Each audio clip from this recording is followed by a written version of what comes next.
propuesta de ley para la regularización y control de los arrendamientos inmobiliarios incluye a todos los inmuebles urbanos y suburbanos destinados a viviendas, habitación y pensión, así como actividades comerciales, industriales, profesionales, de enseñanza y otras distintas a las especificadas. La propuesta de ley prevé que las propiedades que tengan un valor equivalente hasta 123 salarios mínimos producirán un margen de rentabilidad de 3% anual, mientras que aquellas entre 224 y 446 salarios mínimos generarán 4% anual. Por su parte, los inmuebles que estén entre 447 y 663 salarios mínimos permitirán una rentabilidad por el orden del 5%, y los que tengan un valor superior a los 664 salarios mínimos, 6% de rentabilidad, siendo esta la escala más alta.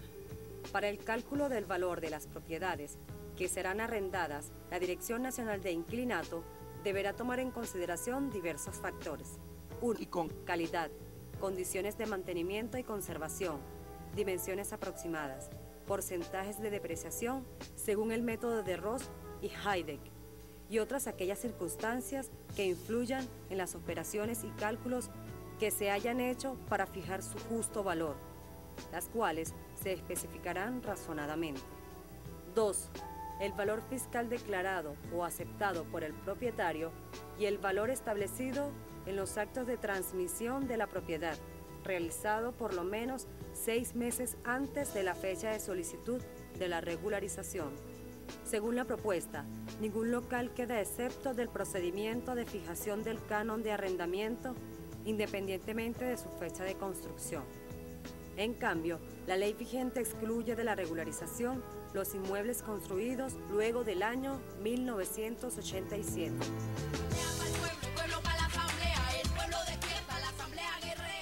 Esta ley que nos entregaron los compañeros y las compañeras, esta ley para la regularización y control del arrendamiento de viviendas, fue entregada el 2 de marzo.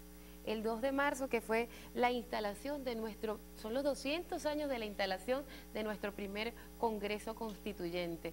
El valor, además, de que en una fecha histórica como esa el pueblo se haya hecho legislador y tengamos la primera ley por iniciativa popular. Quisiera un comentario de ustedes, compañeros. Bueno, realmente ese día fue mágico para nosotros, el poder de la emoción de nuestro pueblo cuando estábamos en ese salón y entraron unas personas con las firmas. De verdad había muchos compañeros llorando de emoción.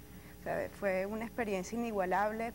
Fue como nuevamente tomar el poder del pueblo. O sea, nosotros ya tenemos un proceso de 10 años, 12 años, donde el pueblo ha venido paulativamente tomando el poder, pero fue la escenificación perfecta de la toma de poder del pueblo. Fue de verdad realmente maravilloso. Precioso por demás. Fue preciosísimo porque nosotros teníamos años luchando por esto, luchando con la posibilidad de poder hacer nuestro propio instrumento, de poderlo consignar ante la Asamblea Nacional, que fuera considerado de la manera como el pueblo lo estaba presentando, porque teníamos años tratando de hacerlo y lo único que habíamos logrado era participar en unas que otras reuniones que se estaban llevando a cabo con las mismas cámaras, los mismos que las habían construido, eran los mismos que estaban planteando actualmente una reforma. Y cuando nosotros nos dimos cuenta de eso, dijimos, nosotros no podemos continuar en ese espacio, porque no es un espacio para el pueblo, no es un espacio donde el pueblo es el que está diciendo cómo quiere su ley.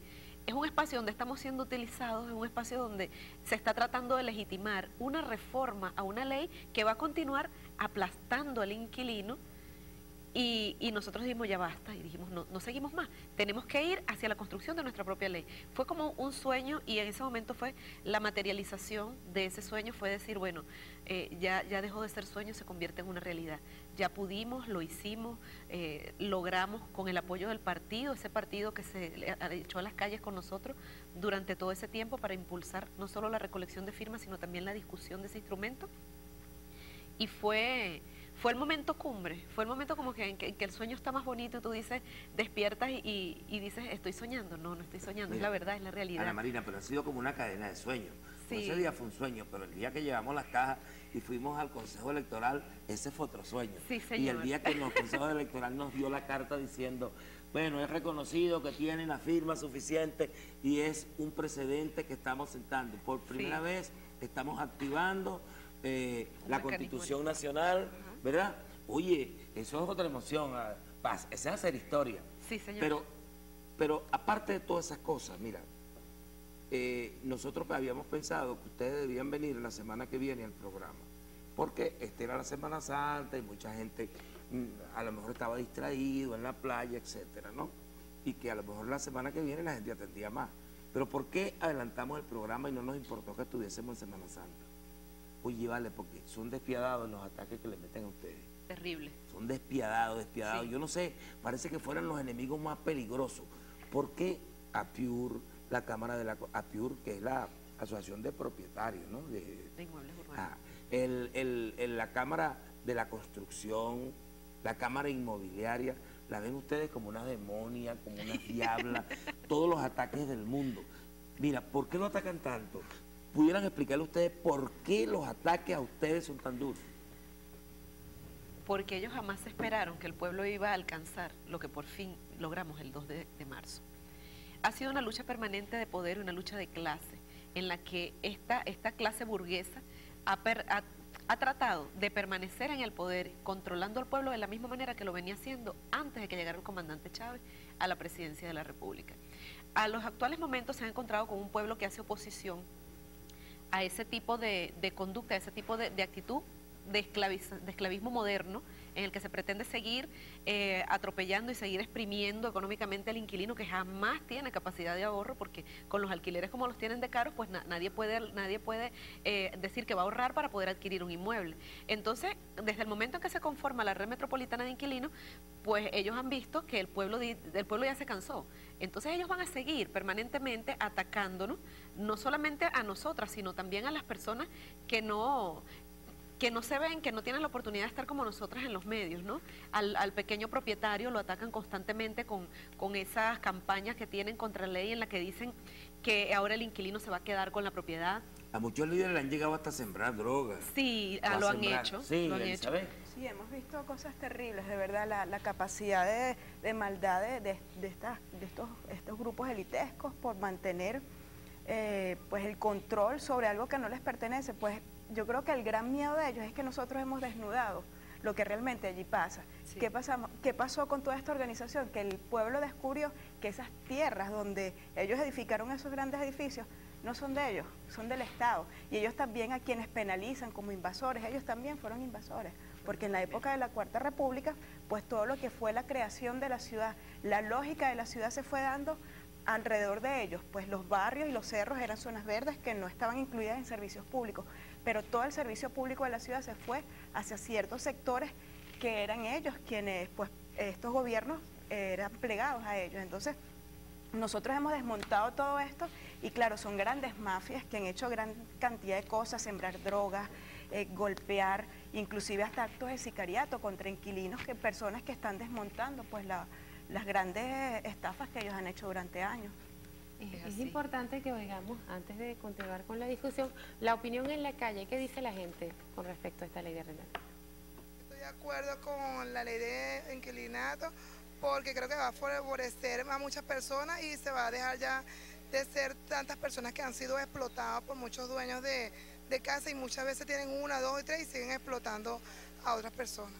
Y nos parece injusto porque si tú tienes 4 años como alquilado, quizás hasta acomodado en una vivienda, deberías tener prioridad que te den un tiempo, que tú busques otra casa en alquiler o algo. Y la gente tiene que aprender a que si yo me sacrifiqué para construir un apartamento, una casa, porque pienso vivir en mi vejez del alquiler que me aporte, cónchale, es justo que eso se me respete, es justo que se me respete. En consecuencia, hay que ver cuáles son los artículos que van a ser aprobados.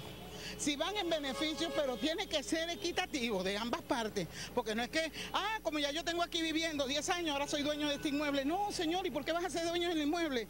¿Por qué no te beneficiaste mientras estuviste siendo mi inquilina de 10 bolívares? Va a beneficiar al colectivo. Hay demasiado abuso y nuestro problema social es de valores humanos y cristianos desde mi perspectiva y respetando los derechos de las demás personas. ¿Qué significa la palabra inquilinato? Significa que yo tengo que tener una propiedad y tengo que tener unos inquilinos, pero para yo tener los inquilinos, yo tengo que tener la propiedad.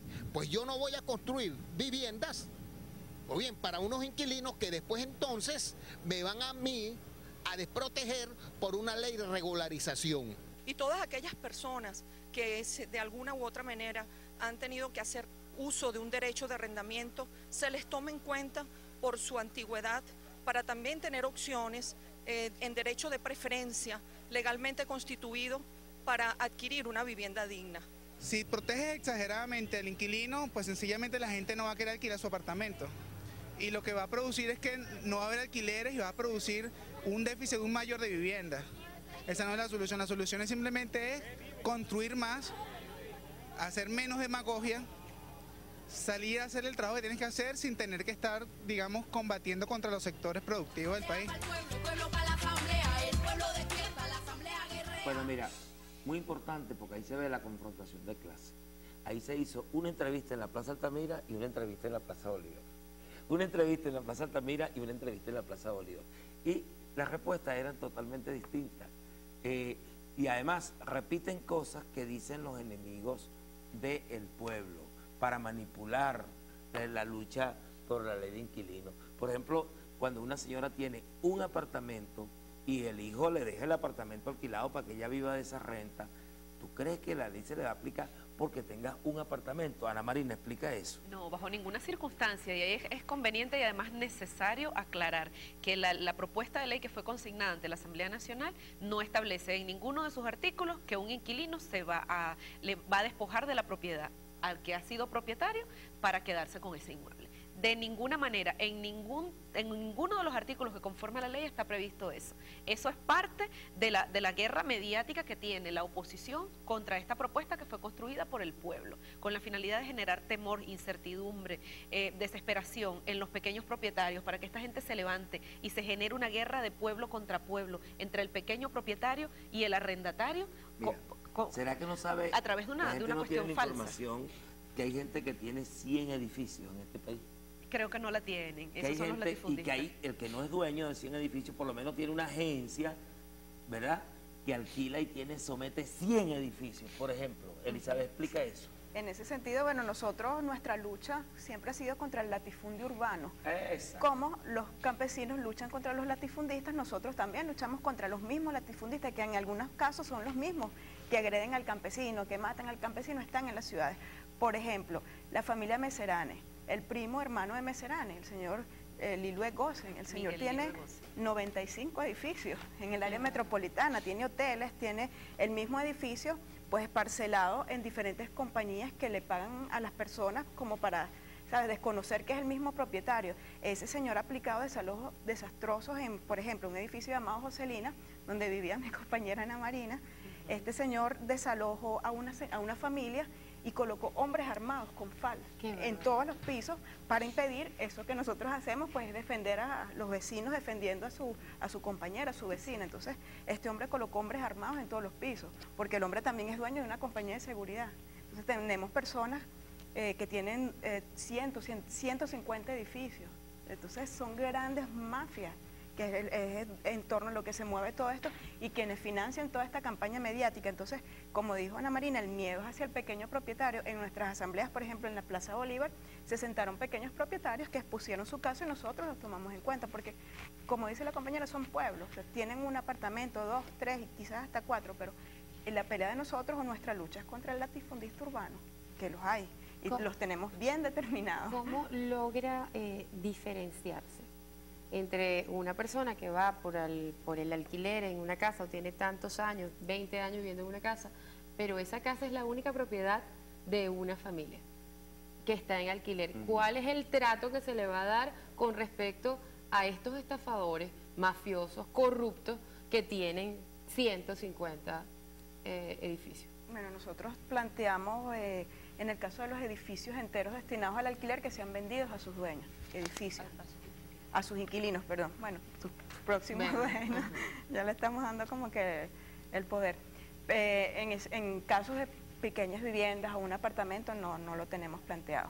Al menos que queda claro en la ley que eso expresamente, no es... si está como una disposición transitoria, todos los edificios destinados a nosotros tenemos que enfrentar, porque si hay una estrategia que se ha hecho durante más de un siglo, es el tema del miedo a perder la propiedad. Aunque el capitalismo es el mayor expropiador, es el que ha excluido a las grandes mayorías del planeta de tener posibilidad de propiedad alguna. Sin embargo, ellos han metido en la cabeza de la gente que cualquier propuesta revolucionaria de carácter socialista y comunista, de poner en común, de poner en comunidad, amenaza o atenta contra la posibilidad de propiedad, cuando es absolutamente falso. La propuesta es que todos tengamos derechos, y los derechos no son privilegios de un sector, sino que son efectivamente un derecho de todas y de todos. Tiene que ser no un privilegio, sino que debe ser el logro de todo el mundo, ¿no?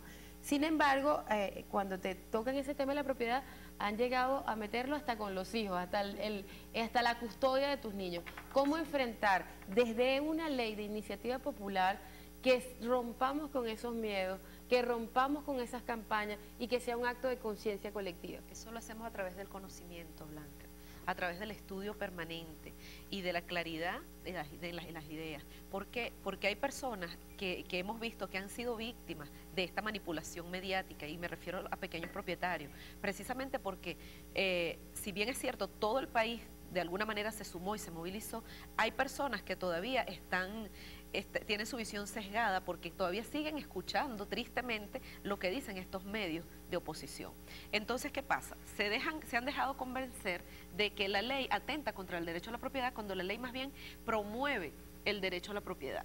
Entonces yo los invito a que lean la propuesta, a que ubiquen esa propuesta, la lean, la estudien y continúen el debate permanente en la calle. Vayan a las asambleas de la red metropolitana Inquilinos, seguiremos discutiendo, porque no es cierto, tan es así, Blanca y profesor Aristóbulo, que cuando la ley propone, no solamente, como decía el compañero que intervino, que se tiene que fomentar la construcción, ciertamente, la ley incluso promueve, motiva la construcción de viviendas, pero dentro de esa construcción de viviendas, usted me tiene que destinar 25% al alquiler, y posteriormente tiene que dar la oportunidad de que esas personas que han venido siendo inquilinos en esa propiedad durante 10 años puedan adquirir ese inmueble, ¿no? Entonces, no es una ley que atenta contra la propiedad, sino que promueve la construcción de viviendas, el alquiler de viviendas, y promueve también el derecho a la propiedad. Ataca a las mafias, a los especuladores. Absolutamente. A los que están saqueando, sí, señor, a la gran mayoría del país. Sí, se establecen sanciones en unidades tributarias. No nos va a dar tiempo de ver esto. Vamos a tener que hacer un programa específico, y con los micrófonos abiertos para que la gente pregunte. Y yo creo que un programa debe derivar en una campaña, para que permanentemente estemos dando datos de lo que significa la ley, la importancia, y a quién ayuda y a quién sanciona. Blanca, prometimos a la gente la mensajería, vamos a leerla. Pueblo, urgente una pasarela para la bandera. La MU es pura mentira. Buenos días, ¿cómo amanecen? Tengo 8 años alquilado en un local comercial con una frutería muy conocida, porque es que es una frutería muy conocida porque regalo tisana. Me gusta el socialismo. Pueblo, hay que visibilizar a nuestros mártires, sacar la foto de todos en libros, sábanas, etcétera, y denunciar lo que hace la derecha en la ONU. Buenos días, excelente programa. Qué bueno si lo hicieran de lunes a jueves. Profesor Aristóbulo, lo envidio porque está rodeado de bellas mujeres. Pero es Alexandra, no es un hombre. Yo creía que era un envidiado, le iba a decir envidioso. No, pero no es Alexandra. Bueno, Alexandra. Consejo Comunal Rómulo Gallegos. Tenemos el plan de sustitución de rancho por vivienda. El informe es para el 22. Creo que están ahí. Para 22 viviendas. Para 22 viviendas. Pueblo, ¿cuándo van a intervenir los establecimientos de comida servida en el terminal de Los Teques? Venden comida chimba. Terminal de Los Teques, Indepavi. Buenos días, un saludo a la hermosa Blanca. Gracias, camarada. y un saludo al revolucionario Aristóbulo. Blanca, nos quieren desalojar de nuestras viviendas en Turén, Maizanta. Bueno, mira, a Ojalá esta que tengamos el teléfono aquí para trabajar que con las llamen por compañeras. teléfono y nos dejen el teléfono para que Ana Marina o Elizabeth los llamen. Buenos días, pueblo. Inquilina de coche. Me demandaron. Se me terminó el lapso para desocupar. Nadie quiere alquilar. ¿Dónde me puedo censar? También mande el teléfono. Pueblo. Buenos días, camarada. Blanca. En Guatire no hay tarjeta única a ningún precio y quieren crear una matriz de opinión de que todo lo que nacionaliza el gobierno no sirve. Pueblo, compatriota, el Bicentenario de San Mateo, Estado de Aragua, funciona mal. Eso le hace daño a la revolución. Santana Enrique. En San Mateo, el Bicentenario, hay que chequearlo. Mira, ya se nos acabó el tiempo. A mí me gustaría un minutico que ellas tengan para enviar un mensaje a los compatriotas inquilinos. Elizabeth. Sí, bueno, que estudien y que lean, se documenten de todo lo que está pasando. Hay una medida del Tribunal Supremo de Justicia donde están paralizados todos los desalojos hasta que no se apruebe la nueva ley de arrendamiento, así que tranquilidad. Sí, más sin embargo, continuando con lo que ha venido diciendo la compañera Elizabeth, hay que estar atentos porque se ha dado la tarea en algunos casos la práctica de desalojos arbitrarios que precisamente y respetando la decisión del Tribunal Supremo de Justicia del 14 de enero. Señores, si los desalojos están prohibidos en su práctica, para los únicos que pueden practicarlo a nivel nacional, que son los jueces, pues más aún está prohibido para los particulares. Aquellas personas que toman la justicia por su mano están incurriendo en la comisión de un hecho punible previsto en el artículo 270 del Código Penal, que es la prohibición de hacerse justicia por sí mismo, y adicionalmente, cuando hacen la práctica de un desalojo de esta naturaleza, están incurriendo en el delito previsto en el 472 del Código Penal, que es la perturbación en la posesión pacífica del inmueble. Yo llamo a todas esas personas que han cometido ese tipo de delitos a la reflexión. Señores, no podemos permitir que la derecha nos continúe utilizando y lanzando pueblo contra pueblo y motivando a la gente a la práctica de medidas que están prohibidas para los jueces y más aún para los particulares. Reflexión por eso, por favor. Bueno, muchachas. Bueno, seguiremos nosotros en la celebración del 19 de abril. Nos vamos de aquí a la Plaza Bolívar, Plaza del Venezolano, todos a seguir en esta era bicentenario, ciclo bicentenario, luchando por nuestra profunda, verdadera independencia. Bueno, a todos y a todas un abrazo bolivariano, revolucionario. Vamos a cuidarse todo el mundo en Semana Santa, no abusar del licor, manejar con cuidado en las carreteras, tomar todas las previsiones y agradecerle a Vive TV por esta oportunidad que nos ha brindado a nosotros y nos está brindando, y también a la Asamblea Nacional, a la radio, la Asamblea Nacional, a AN Radio. Bueno, Blanca, un beso santo para ti, mi vida. Igual, negro. Gracias, compañeras. Nos vemos pronto, seguiremos trabajando con esta ley de arrendamiento para que todos los ciudadanos y ciudadanas de la República conozcan nuestra ley. Gracias a esta muchacha luchadora, chicos, que lo entusiasman a uno, ¿verdad? Sí, señor. Hasta la próxima.